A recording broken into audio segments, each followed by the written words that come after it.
quote, "If you come for law enforcement, the Trump administration will come for you," end quote. I want to show you just a brief video. It's about 30 seconds, and I'll ask you a couple questions about it. You guys are disgusting, man. Hey, you guys are disgusting. I'm former law enforcement. You're disgusting. You are the Nazi. You are the Gestapo. You can't see it because you're chasing your pension, right? Your pension, your retirement, right? That's what runs your life, your retirement. The sad thing is they're not even going to get their pension because it's going to be worthless. And shame on you. Shame on you. Shame on you. Yeah. Fuck that. Yeah.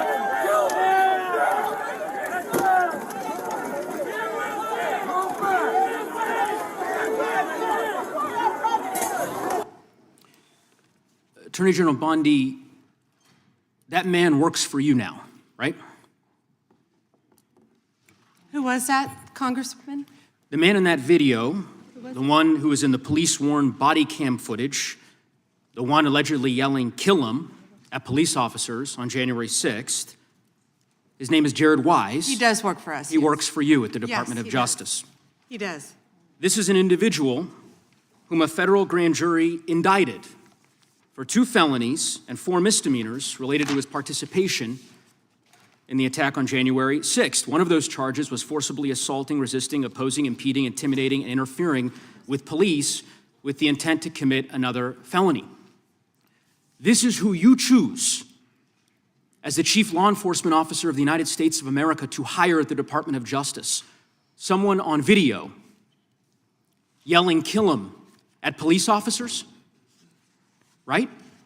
I believe he was pardoned by President Trump. Oh, he was pardoned. You're right. You're right. Pardoned by President Trump for his offense. Pardoned for yelling, "Kill him," at police officers. And yet you expect hardworking police officers across the country to believe that you take law enforcement seriously. You could imagine the reaction of so many folks across the country hearing the Chief Law Enforcement Officer of the United States refuse to even condemn what that individual whom you've now hired did. But in any event, let's talk a little bit about some of the other divisions within the Department of Justice and what's happened over the last year. You're familiar with the Public Integrity section of the DOJ's Criminal Division. I think it's referred to as PIN. Is that right? Yes. Okay. Do you know which presidential administration under which the PIN was first created? I can tell you what administration that the weaponization was ended under. I'll reclaim my time. This wasn't a trick question. You don't get to Madam Attorney reclaim General. your time. Madam Attorney General. Because I don't like Mr. Chairman, will you explain to the witness that he does reclaim his time? Because I don't answer a question to your satisfaction? Mr. Chairman. Madam Attorney General, the time belongs to the gentleman from Colorado. The president under which PIN was created was Gerald Ford. It was created after Watergate. I'm not asking a question, Madam Attorney General. The administration under which it was created was Gerald Ford. When you first started as the Attorney General of the United States, there were 35 people working in that office. There are now 2 people working in that office because you have gutted it. How many people work for the National Cryptocurrency Enforcement Team in the Criminal Division today? Can I answer the question about PIN? I've asked you a question. How many You've people asked work? me a question, but you don't How want many the people answer. work I'm not for the gonna answer your National questions the way you Cryptocurrency want. Enforcement Team? You won't answer how many I'll people? answer PIN. You. PIN will not be you know what? weaponized. You know what? What's Madam funny Attorney about General, this? I'll say to the chairman. What's funny about Mr. Chairman, this? you know what the answer is? And I think I What's understand funny why the about Attorney General this? does not want to answer the question.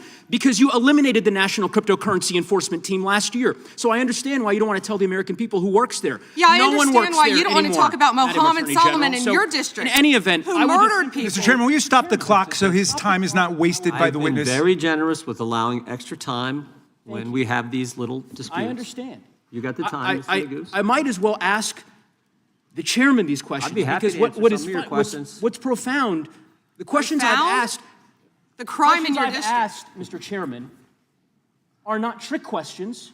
They're not gotcha questions. They're actually basic questions about how the Department of Justice functions and the unwillingness of this Attorney General to answer them in good faith. When a member of Congress asks how many people work at the National Cryptocurrency Enforcement Team and the Attorney General refuses to answer it, it is not a coincidence. It's because she eliminated the team. Why? Because her boss, the President of the United States, is making money hand over fist, $1.4 billion over the course of the last year through cryptocurrency holdings. I think what is happening at the Department of Justice is a disgrace, Mr. Chairman, and I would urge you to gain control of this hearing. With that, I yield back the balance of my time. Yeah. I would ask the gentleman, does he agree with the standing up of the Deputy Attorney General for dealing with fraud? That's something that's happened in this administration. First time. You talked about Penn. That happened with this Justice Department. We're talking about this committee. Mr. Chairman, had you answered the question, had the Attorney General answered the question in that way, perhaps this hearing would have some modicum of resembling something that has typically been fairly conventional, an oversight hearing of the Department of Justice. The gentleman's That is time not has expired. The gentlelady from Wyoming. In a heated congressional hearing, a moment meant for oversight quickly turned into a deeper confrontation over accountability, trust, and the direction of the justice system. It began with a warning: if you come for law enforcement, the administration will come for you, but what followed seemed to challenge that very idea. Lawmakers introduced a brief but intense video clip. In it, a man angrily confronted police officers, calling them disgusting and accusing them of acting out of self-interest. His words were sharp, emotional, and deeply critical of law enforcement. On its own, the clip was unsettling. But its significance became much greater once his identity was revealed.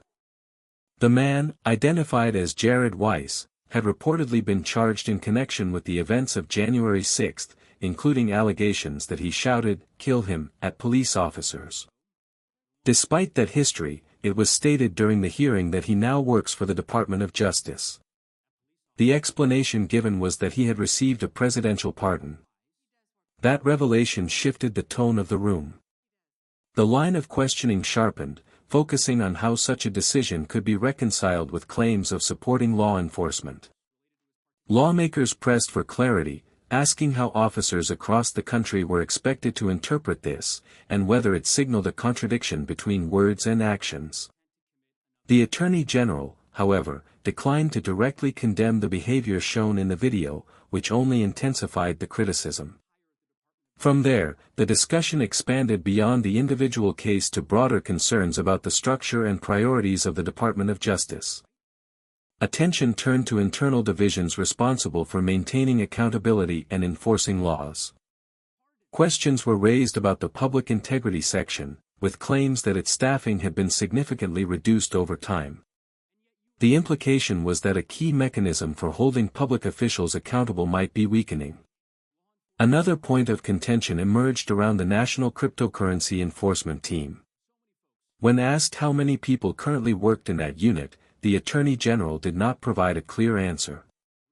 This led to furtherations that the team had been eliminated altogether. If accurate, critics argued, the absence of such a unit could leave a gap in oversight at a time when digital currencies are playing an increasingly significant role in financial systems. As the exchange continued, the hearing became more fragmented. Interruptions, disputes over speaking time, and procedural disagreements began to dominate the conversation. Efforts to extract direct answers often gave way to arguments about whether questions were being properly addressed at all. Beneath the back and forth, however, a larger issue remained at the center of the debate. The hearing was no longer just about one individual or one department. It had become a reflection of broader concerns about consistency, transparency, and the application of justice. For those watching, the unresolved questions lingered: whether the system is operating as intended, and whether accountability is being applied evenly. By the time the session ended, there were few clear answers, but the tension in the room made one thing evident: the debate over trust in the justice system is far from settled.